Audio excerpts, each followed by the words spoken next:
Doctor, doctor জ্বালাতন করিল এই অর্ধেক রাত্রে। চোখ মেলিয়া দেখি আমাদের জমিদার দক্ষিণাচরণবাবু। ধরপড় করিয়া উঠিয়া পিঠ ভাঙা চৌকিটা টানিয়া আনিয়া তাহাকে বসিতে দিলাম এবং উদ্বিগ্নভাবে তাহার মুখের দিকে চাহিলাম। ঘড়িতে দেখি তখন রাত্রি 2:30। দক্ষিণাচরণবাবু বিবর্ণ মুখে বিস্ফারিত নেত্রে কহিলেন, আজ রাত্রে আবার সেই সব উপদ্রব আরম্ভ হইয়াছে। তোমার ঔষধ কোনো কাজে লাগিল না। আমি কিঞ্চিৎ সসংকোচে বলিলাম, আপনি বোধ করি মদের মাত্রা আবার বাড়াইয়াছেন। দক্ষিণাচরণবাবু অত্যন্ত বিরক্ত হইয়া কহিলেন, ওটা তোমার ভারী ভ্রম, মদ নহে। আদ্যপান্ত বিবরণ না শুনিলে তুমি আসল কারণটা অনুমান করিতে পারিবে না। কুলুঙ্গির মধ্যে ক্ষুদ্র টিনের ডিবায় ম্লানভাবে কেরোসিন জ্বলিতেছিল। আমি তাহা উস্কাইয়া দিলাম। একটুখানি আলো জাগিয়া উঠিল এবং অনেকখানি ধোঁয়া বাহির হইতে লাগিল। কোচাখানা গায়ের উপর টানিয়া একখানা খবরের কাগজ পাতা প্যাক বাক্সের উপর বসিলাম। দক্ষিণাচরণবাবু বলিতে লাগিলেন, আমার প্রথম পক্ষের স্ত্রীর মতো এমন গৃহিণী অতি দুর্লভ ছিল, কিন্তু আমার তখন বয়স বেশি ছিল না, সহজেই রসাধিক্য ছিল। তাহার উপর আবার কাব্যশাস্ত্রটা ভালো করিয়া অধ্যয়ন করিয়াছিলাম, তাই অবিমিশ্রিত গৃহিণীপনায় মন উঠিত না। কালিদাসের সেই শ্লোকটা প্রায় মনে উদয় হইত, গৃহিণী সচিব সখী মিথ প্রিয় শিষ্যা ললিতে কলাবিধৌ। কিন্তু আমার গৃহিণীর কাছে ললিত কলাবিধির কোনো উপদেশ খাটিত না এবং সখীভাবে প্রণয় সম্ভাষণ করিতে গেলে তিনি হাসিয়া উড়াইয়া দিতেন। গঙ্গার স্রোতে যেমন ইন্দ্রের ঐরাবত নাকাল হইয়াছিল, তেমনি তাহার হাসির মুখে বড় বড় কাব্যের টুকরো এবং ভালো ভালো আদরের সম্ভাষণ মুহূর্তের মধ্যে অপদস্থ হইয়া ভাসিয়া যাইত। তাহার হাসিবার আশ্চর্য ক্ষমতা ছিল। তাহার পর আজ বছর 4 হইল আমাকে সাংঘাতিক রোগে ধরিল। ওষ্ঠব্রণ হইয়া জড়বিকার হইয়া মরিবার দাখিল হইলাম। বাঁচিবার আশা ছিল না। একদিন এমন হইল যে ডাক্তার জবাব দিয়া গেল। এমন সময় আমার এক আত্মীয় কোথা হইতে এক ব্রহ্মচারী আনিয়া উপস্থিত করিল। সে গব্যঘৃতের সহিত একটা শিখর বাটিয়া আমাকে খাওয়াইয়া দিল। ঔষধের গুণেই হোক বা অদৃষ্টক্রমেই হোক, সে যাত্রা বাঁচিয়া গেলাম। রোগের সময় আমার স্ত্রী অহর্নিশি এক মুহূর্তের জন্য বিশ্রাম করেন নাই। সেই কটা দিন একটি অবলা স্ত্রীলোক মানুষের সামান্য শক্তি লইয়া প্রাণপণ ব্যাকুলতার সহিত দ্বারে সমাগত যমদূতগুলার সঙ্গে অনবরত যুদ্ধ করিয়াছিলেন। তাহার সমস্ত প্রেম, সমস্ত হৃদয়, সমস্ত যত্ন দিয়া আমার এই অযোগ্য প্রাণটাকে যেন বক্ষের শিশুর মতো 2 হস্তে ঝাঁপিয়া ঢাকিয়া রাখিয়াছিলেন। আহার ছিল না, নিদ্রা ছিল না, জগতের আর কোনো কিছুর প্রতি দৃষ্টিই ছিল না। যম তখন পরাহত ব্যাঘ্রের ন্যায় আমাকে তাহার কবল হইতে ফেলিয়া দিয়া চলিয়া গেলেন। কিন্তু যাইবার সময় আমার স্ত্রীকে একটা প্রবল থাবা মারিয়া গেলেন। আমার স্ত্রী তখন গর্ভবতী ছিলেন। অনতিকাল পরে এক মৃত সন্তান প্রসব করিলেন। তাহার পর হইতেই তাহার নানা প্রকার জটিল ব্যামোর সূত্রপাত হইল। তখন আমি তাহার সেবা আরম্ভ করিয়া দিলাম। তাহাতে তিনি বিব্রত হইয়া উঠিলেন, বলিতে লাগিলেন, আহ, করো কি, লোকে বলিবে কি?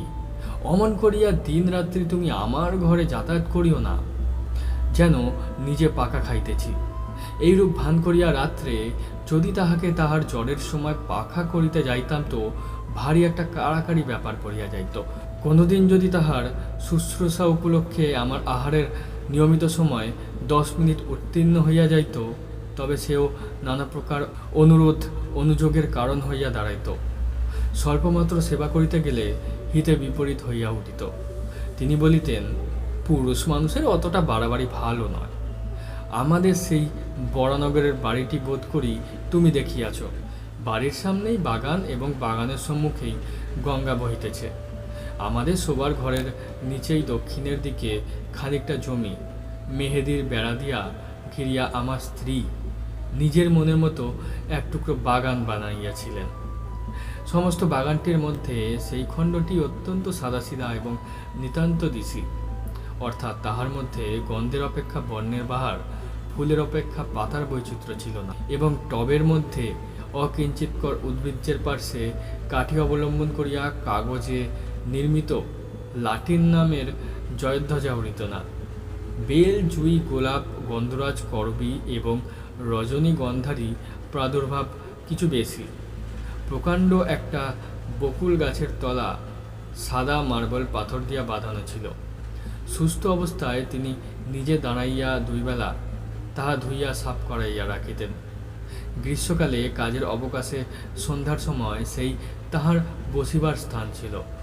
সেখান হইতে গঙ্গা দেখা যাইত, কিন্তু গঙ্গা হইতে কুঠির পানসির বাবুরা তাহাকে দেখিতে পাইত না। অনেকদিন শয্যাগত থাকিয়া একদিন চৈত্রের শুক্লপক্ষ শয্যায় তিনি কহিলেন, ঘরে বদ্ধ থাকিয়া আমার প্রাণ কেমন করিতেছে, আজ একবার আমার সেই বাগানে গিয়া বসিব। আমি তাহাকে বহু যত্নে ধরিয়া ধীরে ধীরে সেই বকুলতলের প্রস্তর বেদিকায় লইয়া গিয়া শয়ন করাইয়া দিলাম। আমারই জানুর উপরে তাহার মাথাটি তুলিয়া রাখিতে পারিতাম, কিন্তু জানি সেটাকে তিনি অদ্ভুত আচরণ বলিয়া গণ্য করিবেন। তাই একটি বালিশ আনিয়া তাহার মাথার তলায় রাখিলাম। দুটি একটি করিয়া প্রস্ফুট বকুল ফুল ঝরিতে লাগিল, এবং শাখারান্তরাল হইতে ছায়াঙ্কিত জ্যোৎস্না তাহার শীর্ণ মুখের উপর আসিয়া পড়িল। চারিদিক শান্ত নিস্তব্ধ। সেই ঘন গন্ধপূর্ণ ছায়ান্ধকারে এক পার্শ্বে নীরবে বসিয়া তাহার মুখের দিকে চাহিয়া আমার চোখে জল আসিল। আমি ধীরে ধীরে গাছের গোড়ায় আসিয়া দুই হস্তে তাহার একটা উত্তপ্ত শীর্ণ হাত তুলিয়া লইলাম। তিনি তাহাতে কোনো আপত্তি করিলেন না। কিছুক্ষণ এইরূপ চুপ করিয়া বসিয়া থাকিয়া আমার হৃদয় কেমন উদ্বেলিত হইয়া উঠিল। আমি বলিয়া উঠিলাম, তোমার ভালোবাসা আমি কোনো কালে ভুলিব না। তখনই বুঝিলাম কথাটা বলিবার কোনো আবশ্যক ছিল না। আমার স্ত্রী হাসিয়া উঠিলেন। সেই হাসিতে লজ্জা ছিল, সুখ ছিল এবং কিঞ্চিত অবিশ্বাস ছিল, এবং উহার মধ্যে অনেকটা পরিমাণে পরিহাসের তীব্রতাও ছিল। প্রতিবাদ স্বরূপে একটি কথা মাত্র না বলিয়া কেবল তাহার সেই হাসির দ্বারা জানাইলেন, কোনো কালে ভুলিবে না, ইহা কখনো সম্ভব নহে, এবং আমি তাহা প্রত্যাশাও করি না। ওই সুমিষ্ট সুতীক্ষ্ণ হাসির ভয়েই আমি কখনো আমার স্ত্রীর সঙ্গে রীতিমতো প্রেমালাপ করিতে সাহস করি নাই। অসাক্ষাতে যে সকল কথা মনে উদয় হইত, তাহার সম্মুখে গেলেই সেগুলাকে নিতান্ত বাজে কথা বলিয়া বোধ হইত। ছাপার অক্ষরে যেসব কথা পড়িলে দুই চক্ষু বাহিয়া দরদর ধারায় জল পড়িতে থাকে, সেইগুলা মুখে বলিতে গেলে কেন যে হাস্যের উদ্রেক করে, এ পর্যন্ত বুঝিতে পারিলাম না। বাদ প্রতিবাদ কথায় চলে, কিন্তু হাসির উপরে তর্ক চলে না। কাজেই চুপ করিয়া যাইতে হইল। জ্যোৎস্না উজ্জ্বলতর হইয়া উঠিল। একটা কোকিল ক্রমাগতই কুহু কুহু ডাকিয়া অস্থির হইয়া গেল। আমি বসিয়া বসিয়া ভাবিতে লাগিলাম, এমন জ্যোৎস্না রাত্রেও কি পিকবধূ বধির হইয়া আছে? বহু চিকিৎসায় আমার স্ত্রীর রোগ উপশমের কোনো লক্ষণ দেখা গেল না। ডাক্তার বলিল, একবার বায়ু পরিবর্তন করিয়া দেখিলে ভালো হয়। আমি স্ত্রীকে লইয়া এলাহাবাদে গেলাম। এইখানে দক্ষিণাবাবু হঠাৎ থমকিয়া চুপ করিলেন। সন্দিগ্ধভাবে আমার মুখের দিকে চাহিলেন। তাহার পর দুই হাতের মধ্যে মাথা রাখিয়া ভাবিতে লাগিলেন। আমিও চুপ করিয়া রহিলাম। কুলুঙ্গিতে কেরোসিন মিটমিট করিয়া জ্বলিতে লাগিল, এবং নিস্তব্ধ ঘরে মশার ভনভন শব্দ সুস্পষ্ট হইয়া উঠিল। হঠাৎ মৌন ভঙ্গ করিয়া দক্ষিণাবাবু বলিতে আরম্ভ করিলেন। সেখানে হারান ডাক্তার আমার স্ত্রীকে চিকিৎসা করিতে লাগিলেন। অবশেষে অনেককাল একভাবে কাটাইয়া ডাক্তারও বলিলেন। আমিও বুঝিলাম, এবং আমার স্ত্রীও বুঝিলেন যে তাহার ব্যামো সারিবার নহে, তাহাকে চিররুগ্ন হইয়াই কাটাইতে হইবে। তখন একদিন আমার স্ত্রী আমাকে বলিলেন, যখন ব্যামোও সারিবে না এবং শীঘ্র আমার মরিবার আশাও নাই, তখন আর কতদিন এই জীবন মৃতকে লইয়া কাটাইবে? তুমি আর একটা বিবাহ করো। এটা যেন কেবল একটা সুযুক্তি এবং সৎ বিবেচনার কথা। ইহার মধ্যে যে ভারী একটা মহত্ব, বীরত্ব বা অসামান্য কিছু আছে, এমন ভাব তাহার লেশমাত্র ছিল না। এইবার আমার হাসিবার পালা ছিল, কিন্তু আমার কি তেমন করিয়া হাসিবার ক্ষমতা আছে? আমি উপন্যাসের প্রধান নায়কের ন্যায় গম্ভীর সমুচ্চভাবে বলিতে লাগিলাম, যতদিন এই দেহে জীবন আছে। তিনি বাধা দিয়া কহিলেন, নাও নাও, আর বলিতে হইবে না। তোমার কথা শুনিয়া আমি আর বাঁচি না। আমি পরাজয় স্বীকার না করিয়া বলিলাম, এ জীবনে আর কাহাকেও ভালোবাসিতে পারিব না। শুনিয়া আমার স্ত্রী ভারী হাসিয়া উঠিলেন। তখন আমাকে ক্ষান্ত হইতে হইল। জানি না তখন নিজের কাছেও কখনো স্পষ্ট স্বীকার করিয়াছি কিনা, কিন্তু এখন বুঝিতে পারিতেছি, এই আরোগ্য আশাহীন সেবা কার্যে আমি মনে মনে পরিশ্রান্ত হইয়া গিয়াছিলাম। এ কার্যে যে ভঙ্গ দিব এমন কল্পনাও আমার মনে ছিল না, অথচ চিরজীবন এই চিররুগ্নকে লইয়া যাপন করিতে হইবে এ কল্পনাও আমার নিকট পীড়াজনক হইয়াছিল। হায়, প্রথম যৌবনকালে যখন সম্মুখে তাকাইয়াছিলাম, তখন প্রেমের কুহকে, সুখের আশ্বাসে, সৌন্দর্যের মরীচিকায় সমস্ত ভবিষ্যৎ জীবন প্রফুল্ল দেখাইতেছিল। আজ হইতে শেষ পর্যন্ত কেবলই আশাহীন, সুদীর্ঘ, সুতৃষ্ণ মরুভূমি। আমার সেবার মধ্যে সেই আন্তরিক শান্তি নিশ্চয়ই তিনি দেখিতে পাইয়াছিলেন। তখন জানিতাম না, কিন্তু এখন সন্দেহ মাত্র নাই যে তিনি আমাকে যুক্তাক্ষরহীন প্রথম ভাগ শিশু শিক্ষার মতো অতি সহজে বুঝিতেন।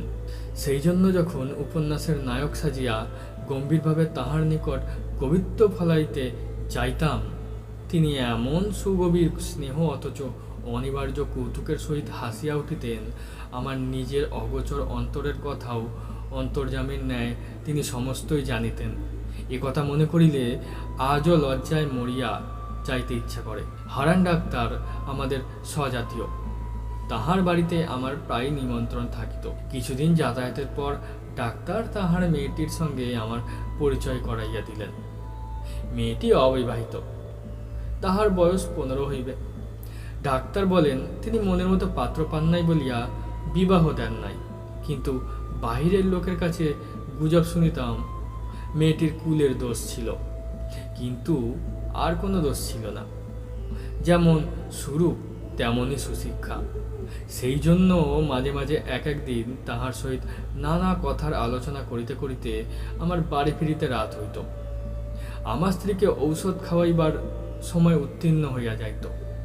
তিনি জানিতেন আমি হারান ডাক্তারের বাড়ি গিয়াছি, কিন্তু বিলম্বের কারণ একদিনও আমাকে জিজ্ঞাসাও করেন নাই। মরুভূমির মধ্যে আর একবার মরীচিকা দেখিতে লাগিলাম। তৃষ্ণা যখন বুক পর্যন্ত, তখন চোখের সামনে কুল ও পরিপূর্ণ স্বচ্ছ জল ছলছল ঢলঢল করিতে লাগিল।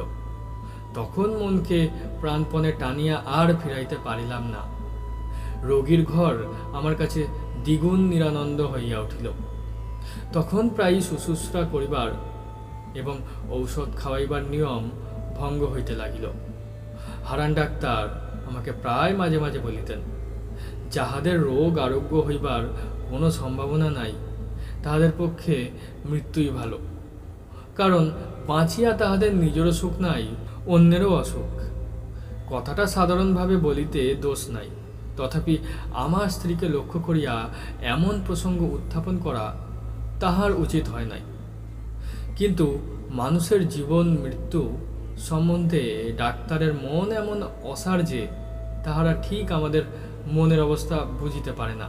হঠাৎ একদিন পাশের ঘর হইতে শুনিতে পাইলাম আমার স্ত্রী হারানবাবুকে বলিতেছেন, ডাক্তার, কতকগুলো মিথ্যা ঔষধ গিলাইয়া ডাক্তারখানার দেনা বাড়াইতেছ কেন?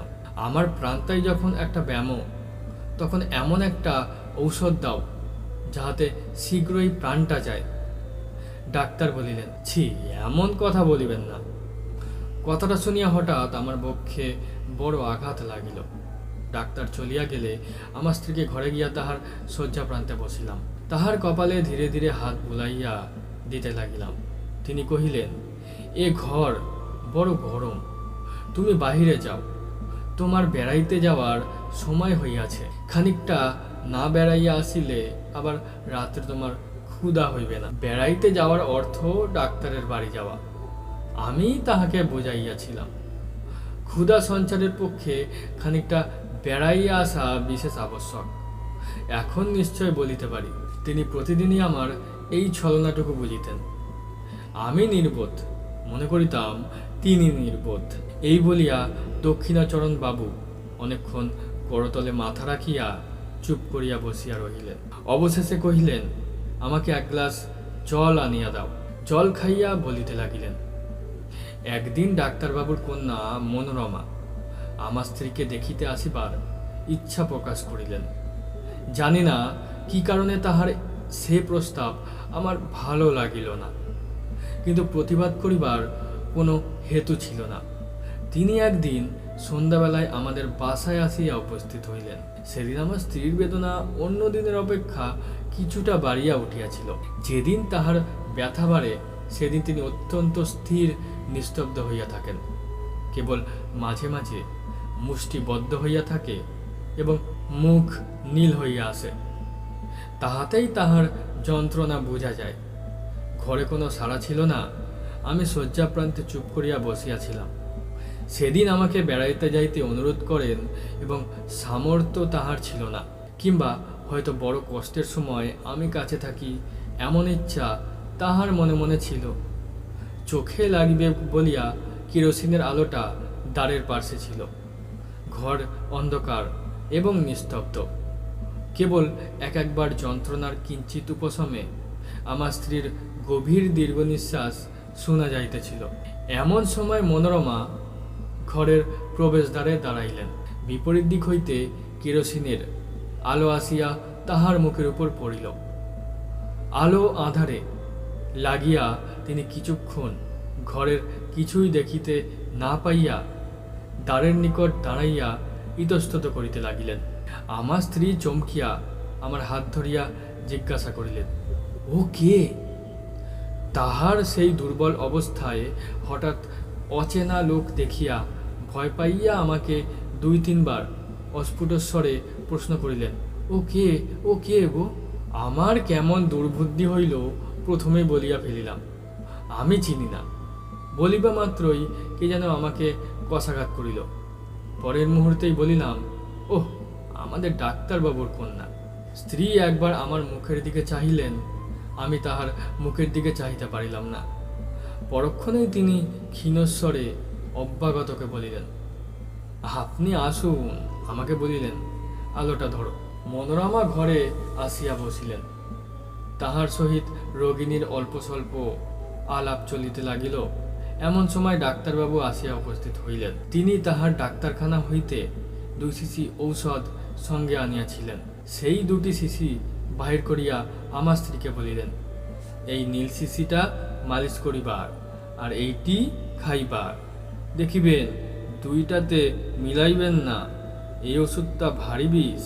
আমাকেও একবার সতর্ক করিয়া দিয়া ঔষধ 2টি শয্যা পার্শ্ববর্তী টেবিলে রাখিয়া দিলেন। বিদায় লইবার সময় ডাক্তার তাহার কন্যাকে ডাকিলেন। মনোরমা কহিলেন, বাবা, আমি থাকি না কেন? সঙ্গে স্ত্রীলোক কেহ নাই, ইহাকে সেবা করিবে কে? আমার স্ত্রী ব্যস্ত হইয়া উঠিলেন। বলিলেন, না না, আপনি কষ্ট করিবেন না। পুরনো ঝি আছে, সে আমাকে মায়ের মতো যত্ন করে।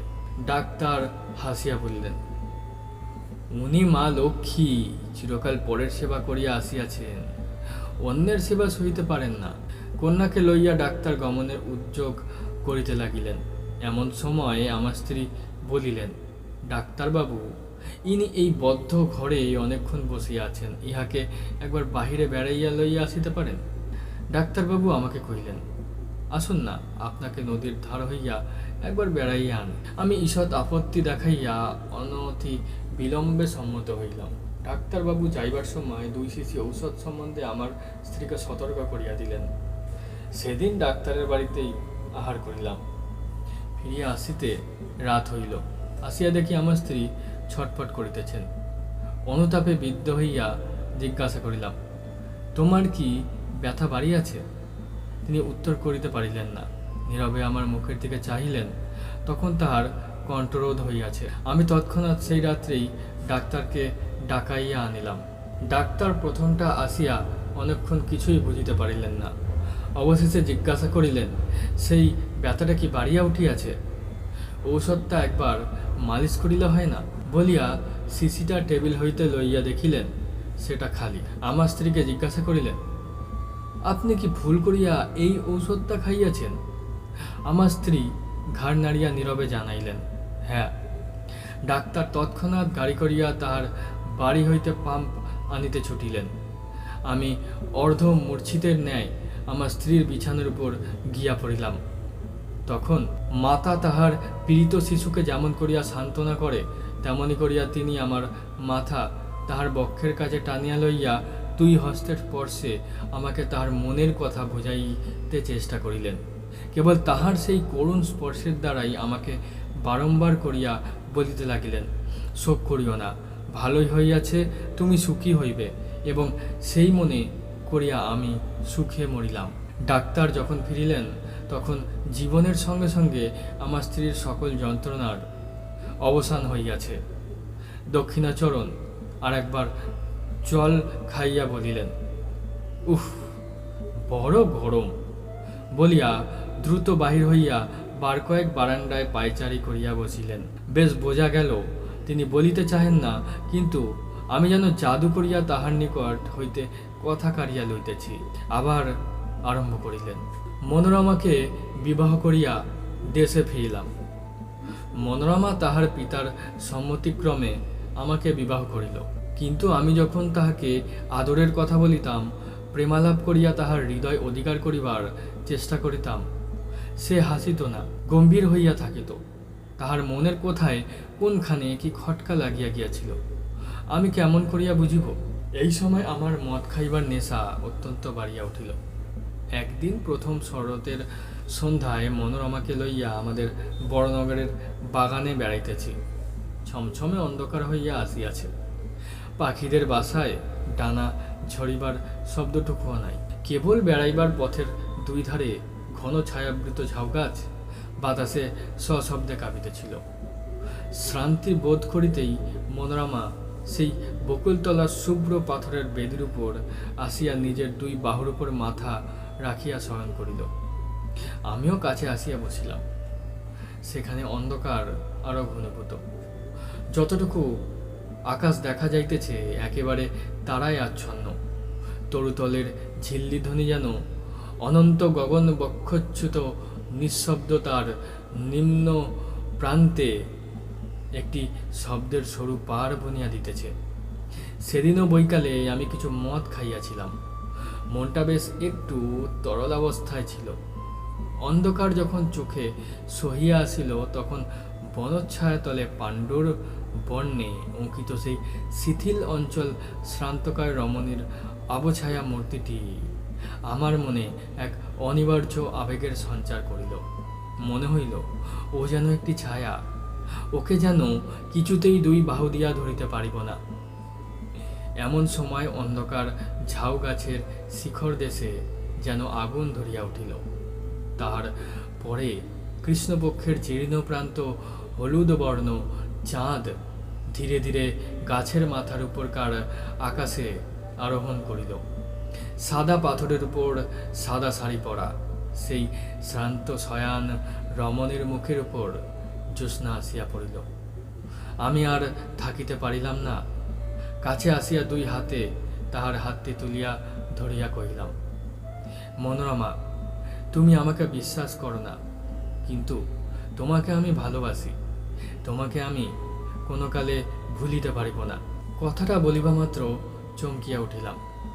মনে পড়িল ঠিক এই কথাটা আর একদিন আর কাহাকেও বলিয়াছি, এবং সেই মুহূর্তেই বকুল গাছের শাখার উপর দিয়া, ঝাউ গাছের মাথার উপর দিয়া, কৃষ্ণবর্ণের পীতবর্ণ ভাঙা চাঁদের নিচে দিয়া, গঙ্গার পূর্ব পার হইতে গঙ্গার সুদূর পশ্চিম পার পর্যন্ত হাহা হাহা হাহা করিয়া অতি দ্রুত বেগে একটা হাসি বহিয়া গেল।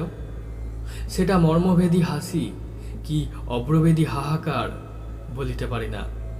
আমি তদ্দণ্ডেই পাথরের বেদির উপর হইতে মূর্ছিত হইয়া নিচে পড়িয়া গেলাম।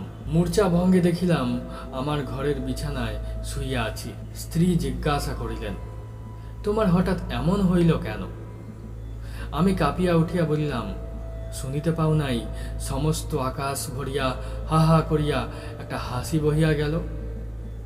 স্ত্রী হাসিয়া কহিলেন, সে বুঝি হাসি সারবাদিয়া দীর্ঘ এক ঝাঁক পাখি উড়িয়া গেল, তাহাদেরই পাখার শব্দ শুনিয়াছিলাম। তুমি এত অল্পেই ভয় পাও? দিনের বেলায় স্পষ্ট বুঝিতে পারিলাম পাখির ঝাঁক উড়িবার শব্দই বটে। এই সময় উত্তর দেশ হইতে হংসশ্রেণী নদীর চরে চড়িবার জন্য আসিতেছে, কিন্তু সন্ধ্যা হইলে সে বিশ্বাস রাখিতে পারিতাম না। তখন মনে হইত চারিদিকে সমস্ত অন্ধকার ভরিয়া ঘন হাসি জমা হইয়া রহিয়াছে। সামান্য একটা উপলক্ষে হঠাৎ আকাশ ভরিয়া অন্ধকার বিদীর্ণ করিয়া ধ্বনিত হইয়া উঠিবে। অবশেষে এমন হইল, সন্ধ্যার পর মনোরমার সহিত একটা কথা বলিতে আমার সাহস হইত না। তখন আমাদের বরাহনগরের বাড়ি ছাড়িয়া মনোরমাকে লইয়া বোটে করিয়া বাহির হইলাম। অগ্রহায়ণ মাসে নদীর বাতাসে সমস্ত ভয় চলিয়া গেল।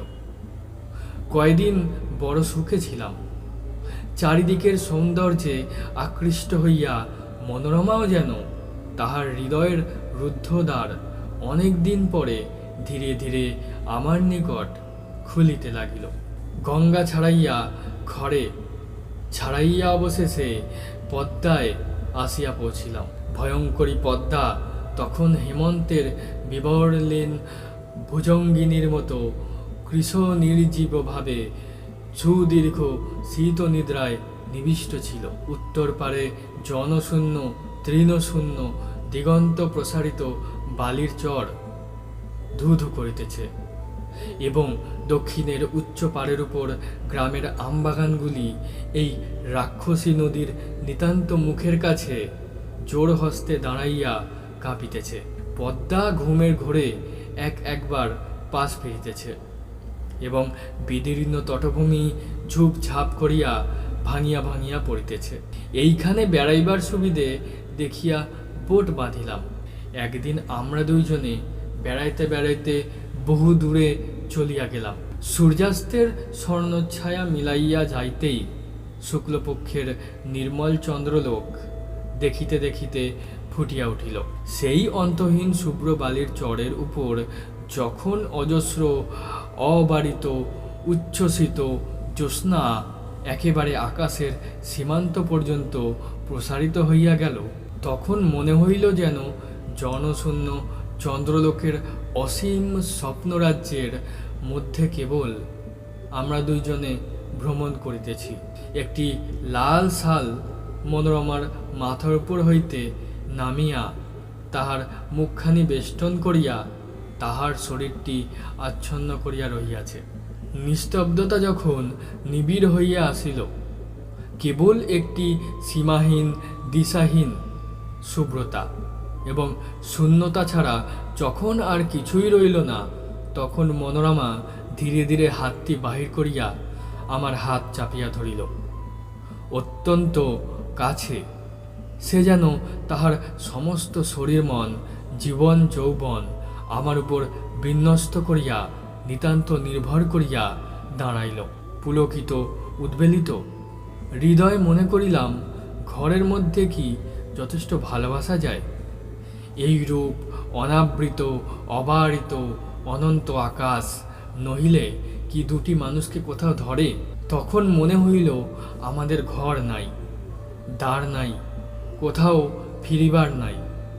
এমনই করিয়া হাতে হাতে ধরিয়া গম্যহীন পথে উদ্দেশ্যহীন ভ্রমণে চন্দ্রালোকিত শূন্যতার উপর দিয়া অবারিতভাবে চলিয়া যাইব।